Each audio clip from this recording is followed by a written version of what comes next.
Much of what we've heard today and much of what concerns us in the world are life and death issues.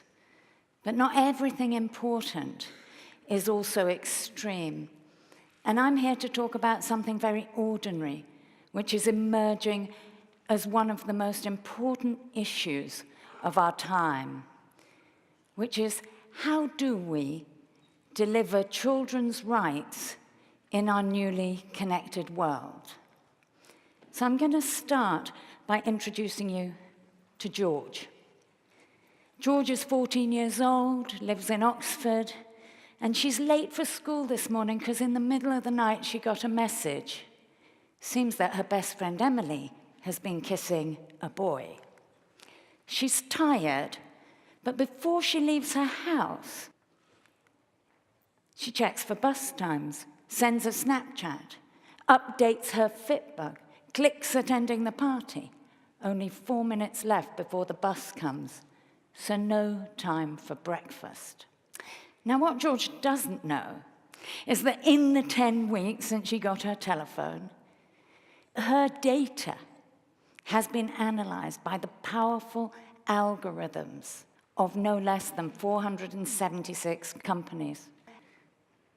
And what they have determined at 8:15 this particular Tuesday morning is what she needs is a half-price donut from the shop that Google rates as the most popular with pupils of Lovelace School.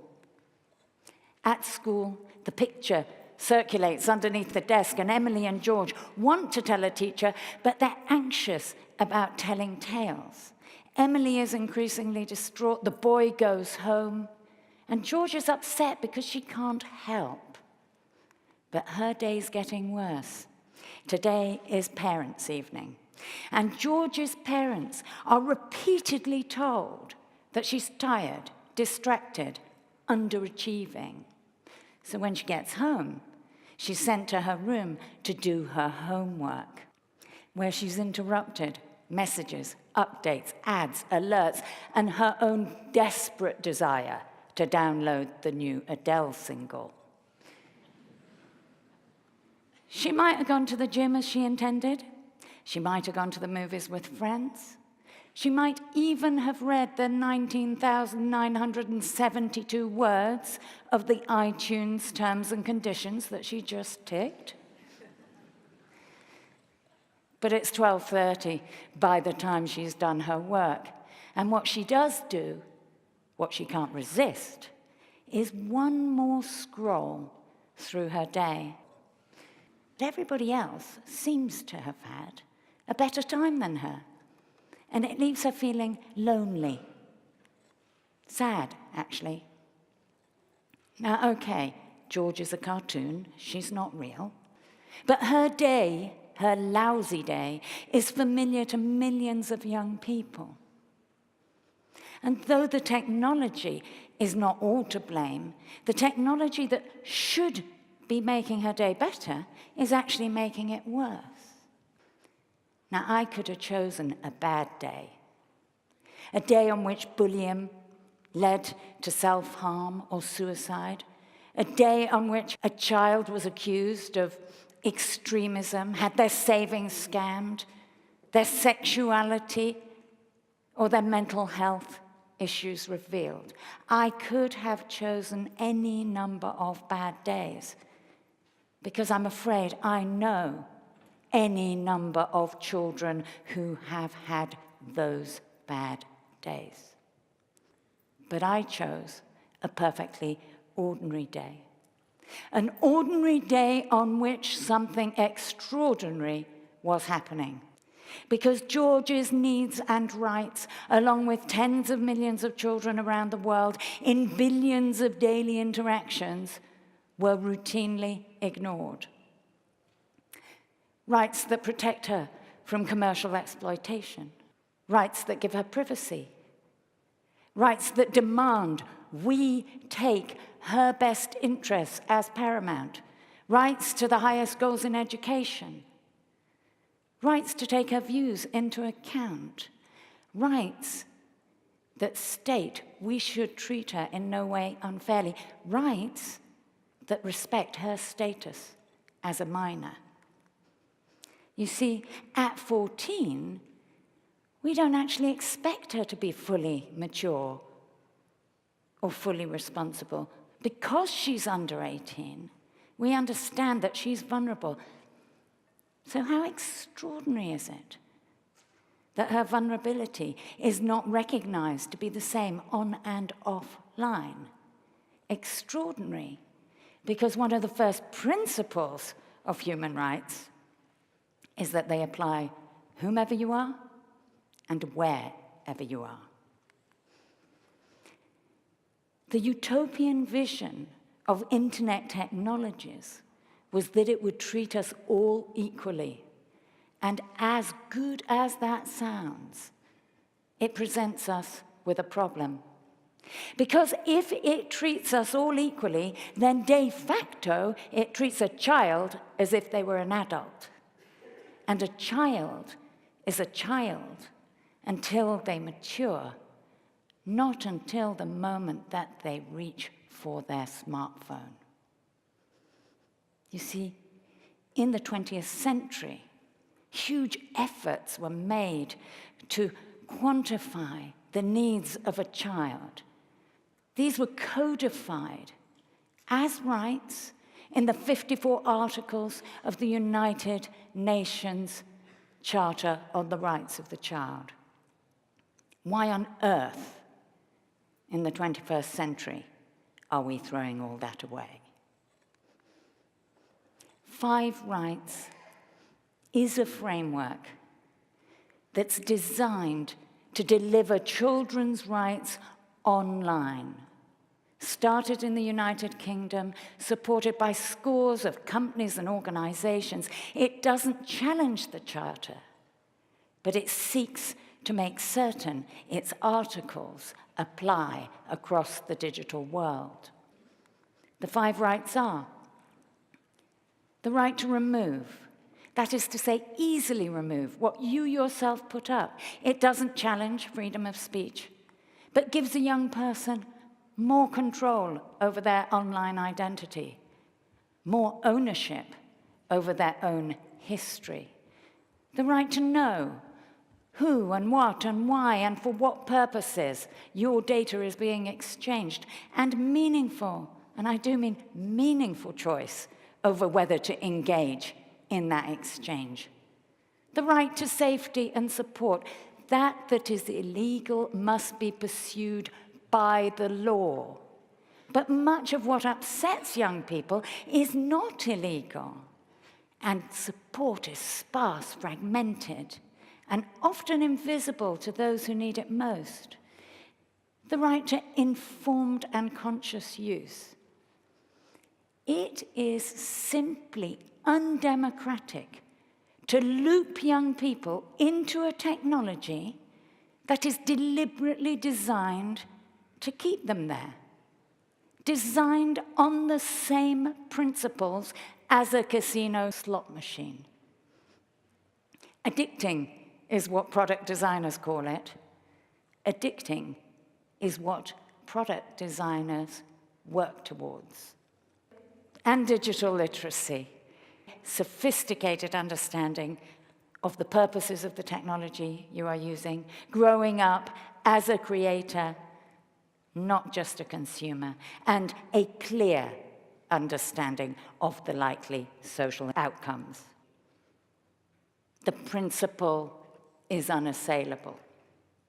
But what about George, and what would it mean to her? What if George's phone said, "How much sleep do you want?" and then automatically turned off, allowing her that amount of time so she could wake up rested? What if she was able to opt out of data without being denied use of service, so she had the advantages of the digital world, but companies couldn't pester her? Or what if she and Emily had a real-time understanding of how their data was spreading and some tools to prevent the spread? What if, when she was busy, her phone replied to incoming messages saying, I'm busy, so that she could introduce the idea of unavailability into her life without losing her online presence? What if, when something went wrong, she could report it anonymously? Anonymity is not always bad. Or if it was standard to have a point of contact at school, just like it is for pastoral or academic care? What if providers and platforms actually put the best interests of young people at the center of their design and encourage spaces and times where on and off were not the only options? And what if she was able to gather together in a digital pocketbook all the support services she might need, so if she did hit a problem, there was somewhere obvious and immediate to go, wherever she was in the digital world? You see, it's really fashionable to say that tech moves too fast, the companies are too strong, we have to accept them exactly as it is now. But that's not so. All of those interventions in George's day are things that are being designed and built as we speak. Designed and built to prove that children's rights can be delivered as standard in the technology that we all use. And what about George? She slept better, ate better, learned better. In fact, she had an altogether better day, a day in which she was less vulnerable and able to make better choices for herself.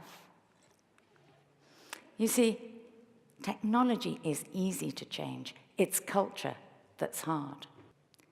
Individuals are lazy, institutions are slow, and corporations are almost insatiable in their desire for data. And we keep on being told that tech is different. And yet, if any of these practices happened offline, we would not say it's too difficult, too costly, too inconvenient to deliver a child's rights. We would insist. And for those of you who think this may be a problem only for young people like George, who already have access to multiple devices, I say no. Technology is the greatest tool for development. And in the next decade, 1 billion or more people will come online. Very many of those will be under 18.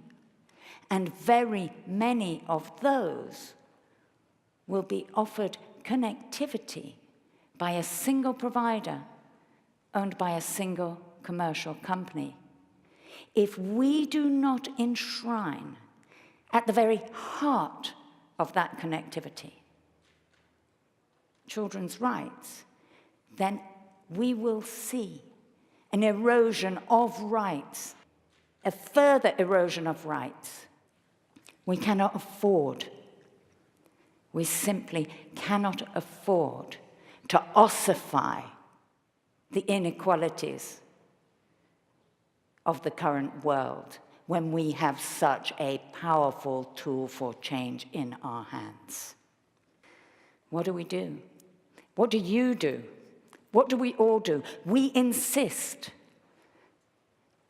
that children's rights that already exist, have existed for decades, are applied to every interaction of the digital world.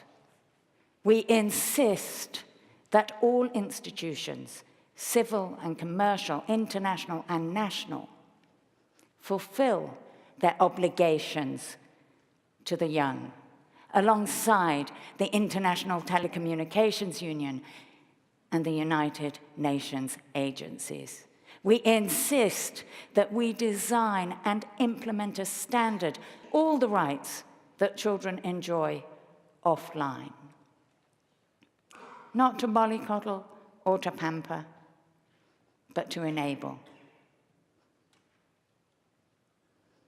Not to keep them offline, but to support their presence online. You see, it is their role to access digital technologies creatively, knowledgeably, and fearlessly. It is our role to uphold their rights so that they can do so. So that even on an ordinary day, every child has the right to be a child online.